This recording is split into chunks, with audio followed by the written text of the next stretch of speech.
Bonjour à tous, voici la minute du bonheur. Aujourd'hui, bannir la peur. La pensée crée. Nous attirons l'objet de nos péchés. Donc, nous créons et attirons ce que nous désirons, mais aussi ce que nous redoutons. Peut-être même attirons-nous ce que nous redoutons plus efficacement que ce que nous désirons. Car le doute se mêle presque toujours à notre espoir, tandis que l'espoir ne luit que trop faiblement au milieu de nos craintes. Il faut bannir la peur à tout prix.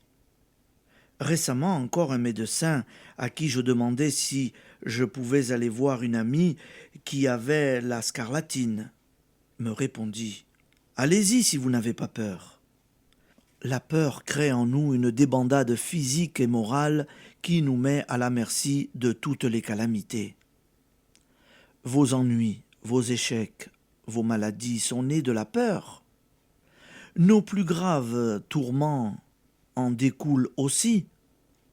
Qu'est-ce que la jalousie, sinon la peur de perdre l'être aimé? L'agressivité, sinon la peur d'être attaqué? Nous vivons sans y prendre garde dans la crainte. Nous nous entourons d'ondes négatives en prononçant 100 fois par jour le mot « peur ». J'ai peur d'être en retard. J'ai peur de déplaire. J'ai peur de rater ceci, de manquer cela. Chacune de ces locutions familières apporte sa petite pierre au mur de plus en plus haut et de plus en plus épais, qui nous enferme dans la médiocrité et le chagrin. Luttez contre la crainte non seulement pour vous-même, mais pour votre entourage et le monde tout entier.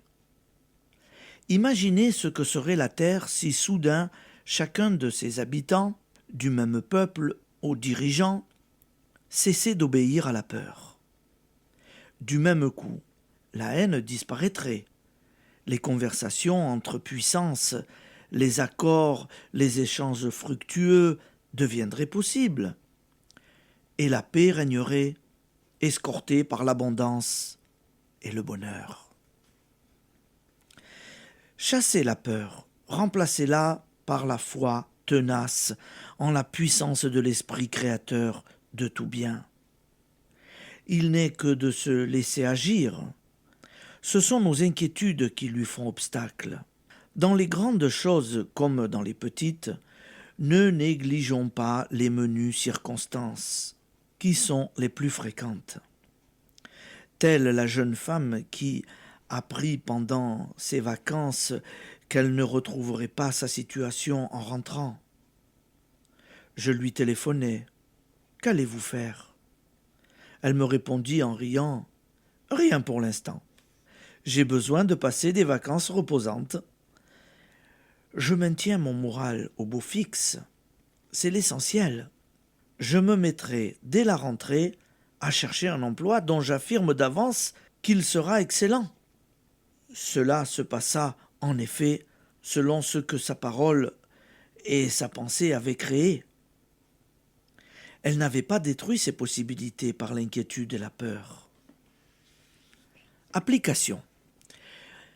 Chaque fois que vous serez sur le point de dire machinalement « j'ai peur de ceci, j'ai peur de cela », mordez-vous la langue et hâtez-vous d'affirmer de tout votre cœur, de toute votre âme, de tout votre esprit « je n'ai rien à craindre.